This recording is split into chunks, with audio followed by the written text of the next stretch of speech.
Hey guys, it's Wesley Morgan. I just wanted to do my best to come on to onto our Operation Liberty show tonight and let you guys know that there's Dave had to leave and go to an emergency situation with his stepmother in Indiana, and he's with with his father now.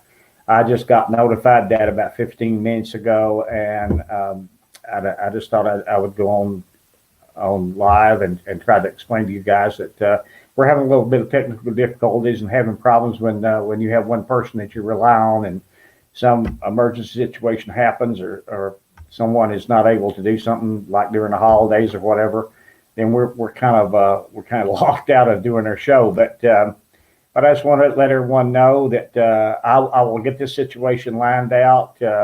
Hopefully, I'm not blaming Dave for anything. Obviously, it's beyond his control. But at the same time, I believe we're going to have multiple moderators in order to keep the show consistently going. As far as the things we've been doing the last 2 weeks, it's basically been the holidays. I did go to Grayson County and speak to the Grayson County GOP. I believe it was last Thursday night, which was, I believe, January 2nd. And we got some events coming up next week. I believe Washington County is one of them. But it's pretty tough to try to do a show like this, just a one person, because we need the moderator to keep things consistently going so we can answer questions and get feedback from the public. But I just wanted to come on and tell you I haven't forgot about you, and I really, really want to do the show, and we've got a lot of things to talk about. As you know, I've been posting on Facebook, and we're getting all kinds of blocks and shadow banning on Facebook and problems on getting our message out. But believe it or not, we've devised some ways to get around those blocks and that shadow banning, and actually our name is getting out there a lot more than what has been in the last 6 months, and we've been working diligently. But when you're dealing with the deep state like this, and there's no question that Mitch McConnell's part of the deep state, they have access to things that people like me have never thought of having access to, where you can control social media and block people's messages and prevent them from getting their message out to the people. And all that does is disenfranchise you as a voter, whether you for me as your candidate for United States Senator is that's not the point. The point is that you should have the right to listen to all views, all alternative views, and if someone wants to present the information to you, you have absolute right to listen to that information and then make your mind up. And if you decide that the Wesley Morgan is not the person that you want to vote for, then that's perfectly fine. But you absolutely, I have a right to get that information to you, and you have a right to listen at it if you want to. You always have the right to turn it off and don't listen at it at all. But for all the people who do want to listen at it, then they should not be prevented from hearing our point of view. Of course, what's really, really, really getting the McConnell campaign is his voting record that we've been posting. And if you will go to morganforsenate2020.com, we have posted all of Senator McConnell's voting record, and I think you will agree once you've read that there's no wonder he's trying to block it. That's for sure. I've also posted on that same webpage. I posted all the bills that I either sponsored or co-sponsored 2017, 2018 in the Kentucky House of Representatives. So I'll try to put a lot of information in that webpage that will give you guys an overview about me. And again, that's your decision on whether or not you want to support this campaign. Of course, we hope that you do, but it's your decision to whether or not you want to do that. And I don't want to get that out to you. Sorry about tonight. I wish that Dave had not had this emergency situation, and that we would have been able to make the hour-long broadcast tonight.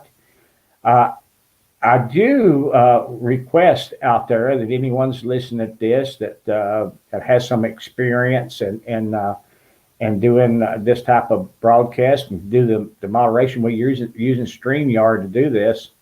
That if you would like to help us in that situation, and I'll put this out tomorrow to a lot of our volunteers across the state.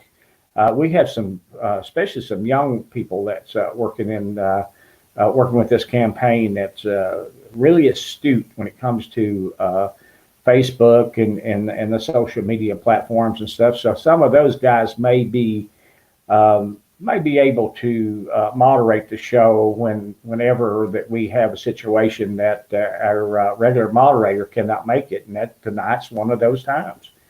So I didn't really have anything planned necessarily out tonight. If I had known that I was going to be on this by myself, I would have certainly laid out an agenda, and maybe I could have followed through and just try to do an hour-long show on my own. But as you know, without someone asking questions or whatever, then that becomes a real difficult situation, and actually would probably become boring to you as an audience. So I appreciate everything. I hope everyone had a happy, a Merry Christmas and a Happy New Year. I know we did. My family has all just had some great holidays the last 2 weeks. And like I said, we've been occupied more or less with family events and things like that, and really not concentrated in on the campaign like we should be doing. But we will get this thing geared up, and we will get back on the right path. And because I really enjoy doing this show, and I really enjoy bringing the information that I learned to you, so that you have an opportunity to digest that information and make whatever decisions that you would want to make. So I appreciate it very much. Thank you. And I'm going to go off now, and I will do everything in my power to bring this show to you next Sunday night at 9:00. And I will, once I get to see what's going on with Dave and see how I believe it's his stepmother that's in the emergency room in the hospital in Indiana. And we will work out something to where this doesn't happen again. But I sure do appreciate it, and thank you guys for all the patience that you've given me, and being wanting to participate and wanting to listen to what we have to say. And this is a tremendous, difficult race, as you all might know. Someone's been in the United States Senate for 35 years, has a lot of power in the state of Kentucky. And I hate to say it, but Mitch McConnell has as much power in Kentucky as John Gotti had in the mafia in New York. That he controls a lot of people across the state. A lot of people are waking up, but he controls a lot. So until next Sunday, I appreciate very much the opportunity to come to you and try to discuss the issues that faces this state and this country. And until then, thank you very much, and we'll see you next Sunday.